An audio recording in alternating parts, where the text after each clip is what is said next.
तो hello friend, आप सभी का स्वागत है हमारे यूट्यूब चैनल अपना सेवा केंद्र सीएससी चैनल में। आप सब कैसे हैं? उम्मीद करता हूं कि आप लोग सब अच्छे होंगे। तो जैसे कि आप देख रहे हैं कि अभी अकाल बहुत पानी वगैरह नहीं आ रहा है। तो जैसे कि आप फसल लगाए हैं, धान मक्का जो भी लगाए हैं, पानी नहीं आएगा तो आपका फसल नहीं होगा। तो उस फसल को हम लोग को क्या करना है? बीमा करवा देना है। तो बीमा कैसे करना है? आप चॉइस सेंटर में जाके बीमा करवा सकते हैं। ऑनलाइन माध्यम हो यानी बीमा कर देंगे। उसके लिए आपका जो डॉक्यूमेंट लगता है, आपका खाता नंबर, आधार नंबर और B1 इतना सारा जरूरत पड़ती है, और आपका बीमा वहाँ नजदीकी चॉइस सेंटर में कर देंगे। तो कैसे करना है आज उसको बताने वाला हूँ। और जुलाई 31 को लास्ट डेट है। अभी जैसे 3 दिन बचा हुआ है, डेट बढ़ा भी सकता है, ठीक है। तो जैसे चलिए हम लोग अपने कंप्यूटर स्क्रीन में जानते हैं किस प्रकार से बीमा करते हैं, वे सारी प्रोसेस उस वीडियो में देखेंगे।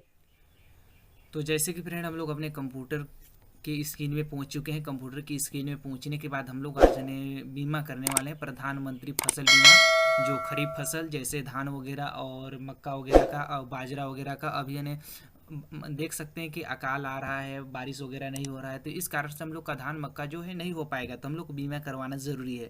तो बीमा सीएससी से कैसे करना है आज हम लोग बताने वाले हैं, ठीक है। तो सबसे पहले हम लोग को सीएससी का डिजिटल सेवा पोर्टल यहाँ पे लॉगिन करना होगा। उसके बाद यहाँ पे सर्च में आना होगा। सर्च में यहाँ पे फसल लिख देना होगा हम लोग को। तो मैं जैसे ही फसल टाइप करूंगा, वो चौथा नंबर में देख सकते हैं प्रधानमंत्री फसल बीमा योजना। तो इसी को क्लिक करेंगे। इसको जैसे ही क्लिक करेंगे और हम लोग का डिजिटल सेवा पोर्टल से यहाँ पे लॉगिन होकर प्रधानमंत्री फसल बीमा योजना का साइड यहाँ पे ओपन हो जाएगा। तो सिंपली यहाँ पे देख सकते हैं 4 प्रकार का यहाँ पे होम पेज, एप्लीकेशन फॉर्म दिया हुआ है और डाउनलोड का ऑप्शन दिया हुआ है और किसी का दिया है। तो आज हम लोग अप्लाई करने वाले हैं सिंपली। तो यहाँ पे देख सकते हैं एप्लीकेशन दिया हुआ है, उसको क्लिक करेंगे। उसको जैसे ही क्लिक करेंगे यहाँ पे ऑप्शन इस प्रकार का आपका खुल जाएगा। देख सकते हैं यहाँ पे 4 ऑप्शन आया है, 6 ऑप्शन आ गया है, ठीक है। सबसे पहला तो हम लोग आवेदन करेंगे, उसके लिए एप्लीकेशन फॉर्म। उसके बाद यहाँ पे पेड एप्लीकेशन आएगा, इन पेड एप्लीकेशन आएगा और यहाँ पे रिन्यूअल्ड एप्लीकेशन आएगा। उसके बाद यहाँ पे अप्रूवल एप्लीकेशन आएगा और रिजेक्ट हो जाएगा तो यहाँ पे आएगा, ठीक है ना। तो जैसे कि हम लोगों ने एप्लीकेशन है फॉर्म अप्लाई करने वाले हैं, तो एप्लीकेशन फॉर्म पे क्लिक करेंगे। इसमें जैसे ही क्लिक करेंगे हम लोग का सिंपली इस प्रकार से ओपन हो जाएगा। देख सकते हैं इस प्रकार से हो जाएगा। सबसे पहले यहाँ पे सिलेक्टेड है हम लोग का छत्तीसगढ़, यहाँ पे खरीफ फसल प्रधानमंत्री फसल बीमा योजना 2022 का, ठीक है। उसके बाद नीचे आएंगे तो बैंक डिटेल मांग रहा है हम लोग का, ठीक है। तो यहाँ पे बैंक डिटेल हम लोग को पूरा भर देते हैं बैंक डिटेल। तो यहाँ पे नो या यस में कोई में भी क्लिक रहेगा चलेगा, ठीक है ना। नो में क्लिक है तो इस प्रकार से सेलेक्ट है, यस में करेंगे तो भी सिलेक्ट है। उसको हम लोग को भरना है, ये है, ठीक है। तो जैसे कि हम लोग यहाँ पे भर देते हैं। तो सबसे पहले छत्तीसगढ़ स्टेट हम लोग का सेलेक्ट है, हम लोग का यहाँ पे ज़िला टाइप करना है। उसके बाद हम लोग यहाँ पे बैंक का नाम जो हम लोग का छत्तीसगढ़ राज्य ग्रामीण बैंक है। उसके बाद यहाँ पे ब्रांच में आएगा, ब्रांच आएगा और आईएफएससी कोड के साथ आएगा, ठीक है ना। तो हम लोग अपना ब्रांच यहाँ पे सेलेक्ट कर देते हैं। उसके बाद यहाँ पे अकाउंट टाइप में आ रहा है 2 अकाउंट, सेविंग अकाउंट आएगा और लोन अकाउंट। तो हम लोग लोन अकाउंट करेंगे सिंपली, ठीक है ना। आप सेविंग अकाउंट भी कर सकते हैं, कोई भी अकाउंट। हम लोग तो लोन अकाउंट यहाँ पे सिंपली हमने दर्ज कर दिए हैं। उसके बाद यहाँ पे अकाउंट नंबर हम लोग को यहाँ पे टाइप करना हुआ है। तो चलिए हम लोग यहाँ अकाउंट नंबर यहाँ पे टाइप कर देता हूँ। उसके बाद कन्फर्म अकाउंट नंबर भी आपको सिंपली यहाँ पे डाल देना होगा। तो कन्फर्म अकाउंट नंबर भी यहाँ पे मैं टाइप कर देता हूँ। इस प्रकार से टाइप कर दिया। उसके बाद देख सकते हैं नीचे और भी 2 डब्बा आ रहा है, इसमें भरने का ऑप्शन नहीं दे रहा है, ठीक है ना, ये बंद हो गया है। तो आपका ग्रुपिंग अकाउंट है तो यहाँ पे ऑटोमेटिक आ जाएगा। जैसे अभी चेकअप मार्क करेंगे तो ग्रुप अकाउंट रहेंगे तो यहाँ पे ग्रुप आ जाएगा, क्योंकि यहाँ सिंगल लिखाया है। और यहाँ पे दिखा सकते हैं अकाउंट होल्डर नेम। तो अकाउंट होल्डर नेम का क्या नाम है वही चीज़ भरने के लिए आता है, लेकिन यहाँ पे नहीं आ रहा है तो कोई दिक्कत नहीं है, कंपल्सरी आगे हम लोग को बढ़ जाना है। देख सकते हैं चेक बैंक डिटेल पे क्लिक कर देना है। चेक बैंक डिटेल में जैसे ही क्लिक करूंगा, किसके नाम पे बैंक अकाउंट है, उसका क्या नाम है, अता पता वगैरह है यहाँ पे सब भर के आ जाएगा, ठीक है। तो देख सकते हैं उसका क्या नाम है, उसका आधार कार्ड में भी क्या नाम है। यदि नहीं भरा रहा है तो बैंक पासबुक में क्या नाम है, आधार कार्ड में क्या नाम है, वही चीज़ यहाँ पे भरना होगा आपको। यहाँ पे आधार नंबर भी पहले से आ चुका है, नहीं आएगा तो आपने डाल लीजिएगा। उसके बाद वेरीफाई में क्लिक कर देना है। वेरीफाई में जैसे ही क्लिक करूँगा उसके बाद वेरीफाई हो जाएगा। देख सकते हैं उसके पिता का नाम, यहाँ पे मोबाइल नंबर क्या है आपका, तो वही मोबाइल नंबर होगा तो ठीक है, रहने दीजिए, या बदल सकते हैं। मेल फीमेल जो भी हैं, एसटी कैटेगरी, वे सब चीज़ यहाँ पे डलाया हुआ है। फॉर्मेट टाइप में भी आपको सिंपल रखना है, ठीक है ना। उसके बाद यहाँ पे आपका ग्रामीण बैंक हो गया बलरामपुर, और यहाँ पे चौरा, मतलब कि आपका पूरा पता यहाँ पे भराया हुआ है। यहाँ पे पूरा एड्रेस भरने के लिए बोल रहा है, तो इस एड्रेस पे हम लोग यहाँ पे डिटेल भर देते हैं। उसके बाद नॉमिनी डिटेल पे आ रहा है, नॉमिनी भरना चाहते हैं तो भर सकते हैं। नॉमिनी भरना है, नॉमिनी का एज कितना हुआ है, नॉमिनी आपका रिलेशन क्या है। उसके बाद यहाँ पे एड्रेस नॉमिनी का भरने के लिए बोल रहा है, नहीं डालना चाहते हैं तो इसमें टिक मारेंगे तो नॉमिनी का डिटेल हट जाएगा। उसके बाद सेव कंटिन्यू में हम लोग को क्लिक कर देना है। सेव कंटिन्यू में क्लिक करेंगे तो हम लोग का सेकंड पेज यहाँ पे खुल के आ जाएगा। सेकंड पेज में देखते हैं क्या क्या भरने के लिए दिया हुआ है। तो सिंपली यहाँ पे क्रॉपिंग डिटेल पूछ रहा है, तो क्रॉपिंग डिटेल यहाँ पे डालते हैं हम लोग का। स्टेट तो पहले से सेलेक्ट है, देख सकते हैं छत्तीसगढ़। डिस्ट्रिक्ट हम लोग सेलेक्ट कर देते हैं, तहसील सेलेक्ट कर देते हैं। उसके बाद यहाँ पे आरईओ मतलब कि आपका, तो आरईओ मतलब होता है यहाँ पे फंड होता है, तो हम लोग का कौन सा फंड है वो फंड यहाँ पे सेलेक्ट कर देते हैं। उसके बाद ग्राम पंचायत यहाँ पे सेलेक्ट कर देंगे हम लोग का, जो भी ग्राम पंचायत है। उसके बाद विलेज अपना गांव यहाँ पे आएगा, ठीक है।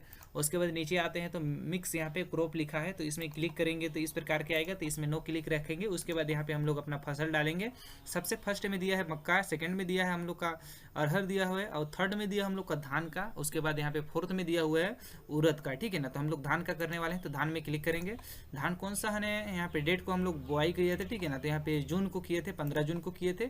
उसके बाद हम लोग का जो भूमि है उसका खुद का भूमि है, तो यहाँ पे खुद का भूमि यहाँ टाइप कर सकते हैं। हम लोग का नहीं है, किसी दूसरे का है, तो यहाँ पे सेकेंड वाला में किसी दूसरे का भूमि है, ठीक है ना। यहाँ पे है ना हम लोगों ने लिए हैं। और उसके बाद थर्ड में आएंगे तो किसी दूसरे का भूमि है, उस भूमि में हम लोग किए हैं, ठीक है। तो हम लोगों ने सेकंड वाला ऑप्शन में क्लिक करके उसका यहाँ पे खसरा नंबर हम लोग को यहाँ पे टाइप कर देना है, ठीक है। तो जैसे यहाँ पे हम लोग अपना खसरा नंबर यहाँ पे टाइप करता हूँ मैं, ठीक है ना। तो जैसे कि एक बार यहाँ पे खसरा नंबर डाल दिए और उसके बाद दोबारा में आपका पहली बार में सबमिट नहीं होता है, दोबारा यहाँ पे खसरा नंबर डालेंगे तो आपका नहीं होगा, आपको फिर से यहाँ पे रजिस्ट्रेशन करना पड़ेगा, ठीक है। तो यहाँ पे मैं डालता हूँ, ठीक है। उसके बाद यहाँ पे देख सकते हैं खसरा नंबर यहाँ पर भी डालने के लिए दे रहा है, ठीक है। तो यहाँ पर भी वही खसरा नंबर को आपको सेम यहाँ पे फिल करना होगा। तो जैसे ही फिल करेंगे उसके बाद दोनों हो गया। उसके बाद यहाँ पे वेरीफाई में क्लिक करेंगे। वेरीफाई में जैसे ही क्लिक करेंगे किसके नाम पे खसरा है वो चीज़ यहाँ पे आ जाएगा। यहाँ पे सबमिट कर देंगे। सबमिट करने के बाद देख सकते हैं एड क्रॉप में क्लिक करेंगे तो ये सेकेंड में आ जाएगा।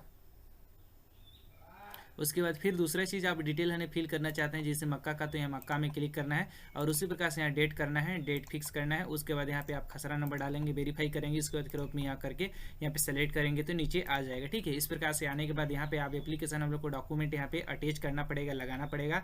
तो सबसे पहले देख सकते हैं यहाँ पे पासबुक का ऑप्शन दिया है, तो पासबुक हम लोग लगा देंगे। जो खाता नंबर तो डाले हैं लेकिन पासबुक को भी लगाएंगे, तभी जो उधर से पैसा भेजेंगे तो इसी पासबुक में आएगा।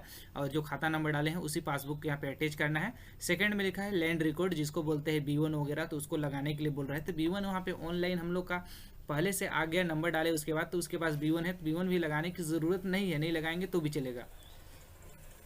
तीसरा नंबर में बोल रहा है यहाँ पे आप जो हमने फसल लगाए हैं उस फसल का जो लाए हैं कहीं से खरीद के, तो उसका भी रसीद यहाँ पे लगाने के लिए बोल रहा है। लगा सकते हैं, नहीं लगाएंगे तो भी चलेगा, ठीक है।